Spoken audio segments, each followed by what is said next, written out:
পারিশ্রমিক ইস্যুতে ঢাকা প্রিমিয়ার লিগের ম্যাচ বর্জন করেছে ব্রাদার্স ইউনিয়ন ক্রিকেটাররা। ম্যাচ খেলতে বিকেএসপিতে পৌঁছে গেলেও মাঠে নামেননি কেউই।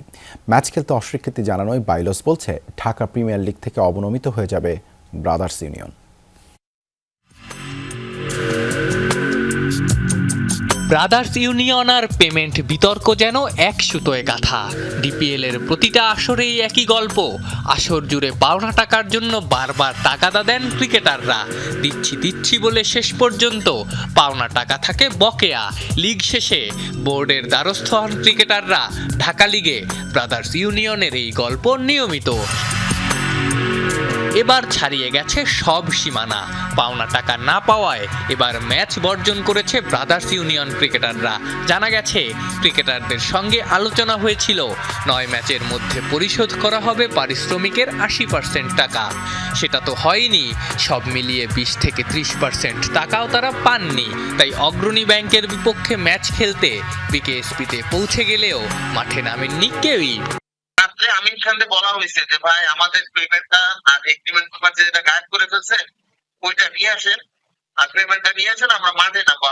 উনি ওইখানে খালি হাতে কিভাবে যায়? উনি তো অ্যাটলিস্ট এগ্রিমেন্ট পেপার যেটা গায়েব করছে ওইটা নিয়ে আসতে যাইতে পারতো যে ভাই তোদের এগ্রিমেন্ট পেপারই কথা হয়েছে। রাত্রে উনি বলতেছে যে খেললে খেলো, না খেললে কোনো সমস্যা নাই, টিম নামে গেলে যায়। এরপর আর কি কথা থাকে ভাই? তার মানে তাদের টাকা দেওয়ার ইচ্ছা নাই। শুধু তাই না, ঈদের আগে পাওনা টাকার জন্য অপমানিত হওয়ার অভিযোগও এনেছেন ব্রাদার্সের ক্রিকেটাররা। তো আমরা সবাই টাকা আনতে গেছিলাম আমরা ক্লাবে, কিন্তু ক্লাব থেকে আমাদের ওই যে মাশরুম উনি দায়িত্বে ছিলেন আর কি। ওনার বাসার সামনে আমরা দাঁড়াইছিলাম প্রায় 2.5 থেকে 3 ঘন্টা। 3 ঘন্টা পরে উনি আমাদের বসাইলো। বসানোর পরে সবাই হাতে একটা করে প্যাকেট দিল। প্যাকেটের ভিতরে ভাই কারোর 6,000 টাকা, কারোর 10,000 টাকা, কারোর 15,000 টাকা, কারোর 30,000 টাকা, কারোর 35,000 টাকা। এইটা কি ভাই ঈদের আগে কি প্রাপ্য? ম্যাচ খেলতে অস্বীকৃতি জানানোয় বাইলস বলছে ঢাকা প্রিমিয়ার লিগ থেকে অবনমিত হয়ে যাবে ব্রাদার্স ইউনিয়ন। বাইলস অনুযায়ী তো তাদের রেলিগেটেড হয়ে যাওয়ার কথা।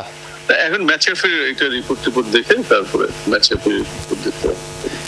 এমনি আইডিয়াল সিচুয়েশন অনুযায়ী এটা কি ওয়াক ওভার হিসেবে কাউন্ট হবে না? এখন এটা ম্যাচের ফির রিপোর্টের উপর বুঝতে হবে, রিপোর্টটা আসলে বোঝা যাবে। এখন রিপোর্টটা ওখানে কি কি দিছে তখন ওইটা হইলে বোঝা যাবে জিনিসটা।